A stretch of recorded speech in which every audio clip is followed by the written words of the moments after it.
Сәлеметсіздер ме? Жол ережесін сақтайық тақырыбындағы ашық тәрбие сағатымызды бастаймыз.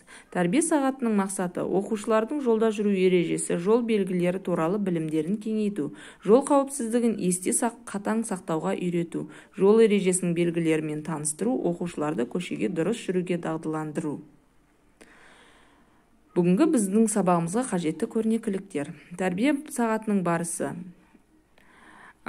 Жол заңы дұрыс жүріп, абай болуды талап етеді. Жол тәртібін бұзбау, ол қатер тудырады. Жолдың қалыпты қозғалысы көбінесе балалардың жол бойында қалай болса солай жүріп, доп қуалайтыны, шаңғы тебетіні, жүріп бара жатқан машинаға жабысатыны, қалтарыстан жолға шығып келетін салдарынан бұзылады. Жол тәртібін бұзғандықтан кейбіреулер машина дөңгелегіне ілініп қаза тауып, кейбіреулері жарақат алады, ал кейбіреулер өмірлік мүгедек болып қалады.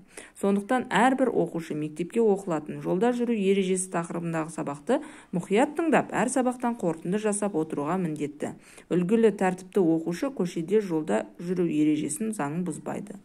Осы туралы барлық мәліметті арнайы сіздерге МАИ қызметкерін шақырды. МАИ қызметкері сіздерге жол ережелерін таныстырып, біз білмейтін көп қызықтармен таныстыратын болады. Олай болса, сабағымызды бастайық. Ал енді бүгінгі тақырыпқа байланысты жұмбақтарды шеше отырайық. Ала таяқ ұстаған көше бойлап аяңдайды, жол тәртібін нұсқаған адам тасып аялайды. Өміріңді күзеткен ысқырықпен түзеткен. Көліктің қаншасын үстінен өткізген, іргеден басталып алысқа жеткізген. Бағдаршаммен таныс болайық, балалар енді кезекте. Қызыл көзін ашқанда сынық сүйем баспалға, сары көзін ашқанда қарап қалма аспанға, жасыл көзін ашқанда өте берген жасқанба.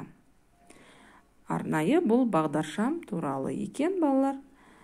Келесі кезекте бағдаршам көздерін бояу.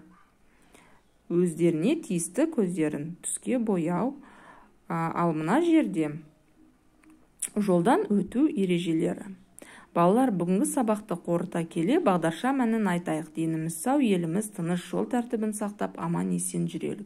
Ерек көшелер, көше деген мың ерек. Қиындыққа әйтсе де үйренесің біртіндеп. Барар жерге асықпа, бәйге алмайсың бұрын кеп. Бүгінгі сабаққа қатысқандарыңызға рахмет, сау болыңыздар.